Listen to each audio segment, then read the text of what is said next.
Olá, amigos. Me chamo Lucas e no dia de hoje, no podcast de hoje, nós vamos falar sobre o livro de Cícero, tá?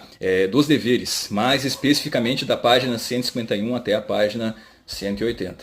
Nesse trecho, Cícero aborda um tema clássico, que é o conflito entre o útil e o honesto. Para ele, nada que seja considerado desonesto pode ser considerado verdadeiramente útil. Tá? A honestidade, ela sempre deve prevalecer, mesmo que não esteja explícito na lei. Tá?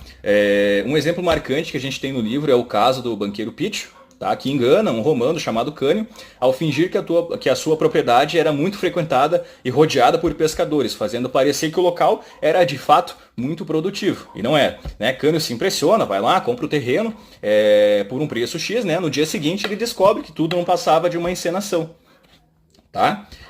Mesmo sem violar a lei, Pítio agiu com o que Cícero chama de mau dolo, né? Que é quando a gente finge uma coisa e faz ao contrário, faz outra. Né? Ou seja, toda a simulação, a dissimulação feita intencionalmente com o objetivo de enganar, ela é considerada imoral. Né? Para Cícero, enquanto as leis tentam punir esse tipo de fraude, né, os filósofos devem agir pela razão e pelo exemplo.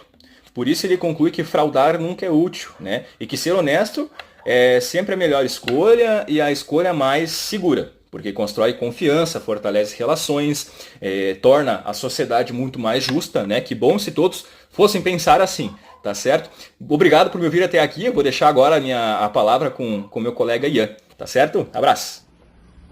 Bom, a partir dessa primeira parte, Cícero mantém o tema da justiça e foca agora em exemplos do cotidiano político, militar e comercial.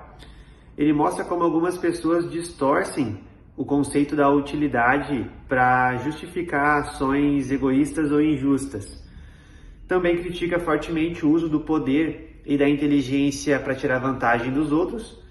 A esperteza para ele não é uma virtude se for usada para enganar ou manipular. E quem tem o conhecimento e o poder também tem o dever de proteger e ajudar os mais fracos, não se aproveitando deles. Cícero também fala sobre o papel da liderança pública. Quem ocupa cargos de responsabilidade deve sempre agir com ética, justiça e respeito ao povo. Lucros ou vantagens pessoais nunca devem vir acima do seu dever principal com a sociedade. Seguindo a fala dos meus colegas, nesse trecho Cícero continua refletindo sobre o conflito entre o útil e o honesto, tema central do livro 3. Ele argumenta que nunca há verdadeira utilidade no que é desonesto, mesmo que pareça vantajoso no curto prazo.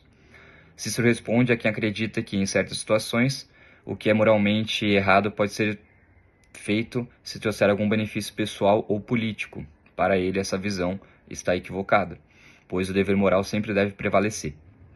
Ele traz exemplos de figuras romanas que respeitaram os princípios morais, mesmo em situações difíceis, como Régulo, que retornou voluntariamente ao cativeiro cartaginês, e Catão, conhecido por sua integridade inflexível.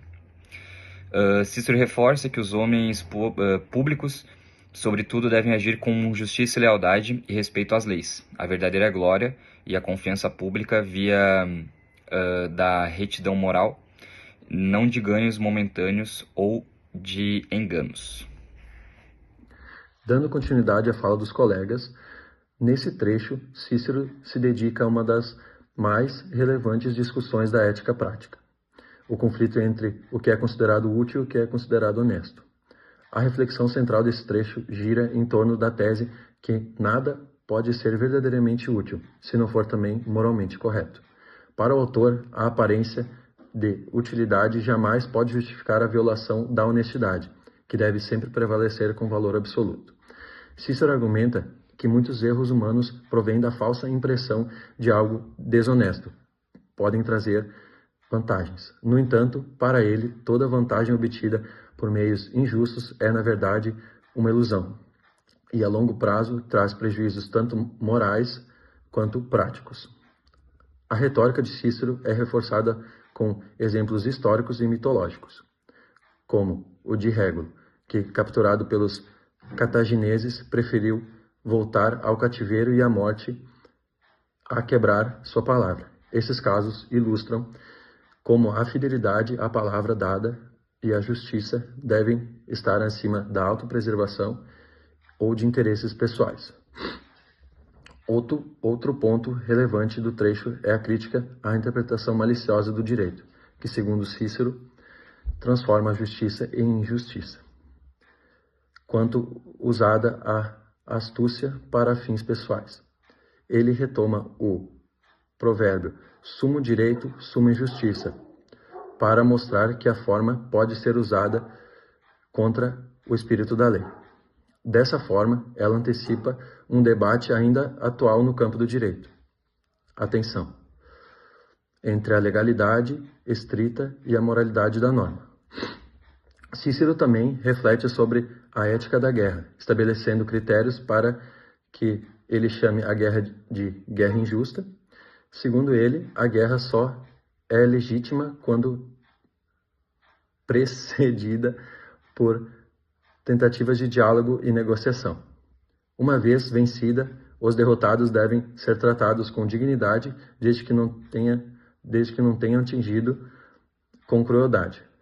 É notável o rigor com que o autor defende manutenções da justiça, inclusive no contexto hostil da guerra, algo que confere à sua filosofia um caráter universalista e humanista.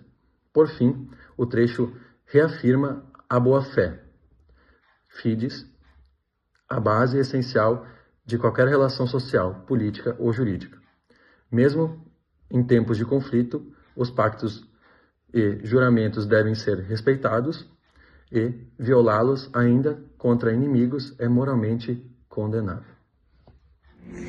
Olá, eu sou a Angélica Bolsing e eu gostaria de agradecer ao professor, por ter nos dado essa oportunidade de poder trabalhar essa obra tão importante dos deveres de Cícero. Agradecer aos meus colegas, que são de suma importância, e a gente conseguiu debater e construir um conhecimento bem legal. E o Cícero deixa várias mensagens desse livro, mas no fim, ali, ele sugere que diante das dificuldades a gente mantenha os princípios morais. E como isso é importante, Isso foi importante quando o livro foi escrito, continua sendo importante e será importante sempre, Um dos exemplos é a gente manter nossa palavra, O quanto é importante a gente dar nossa palavra e manter, e o quanto isso hoje em dia está se perdendo, E é isso então, muito obrigada novamente e até logo.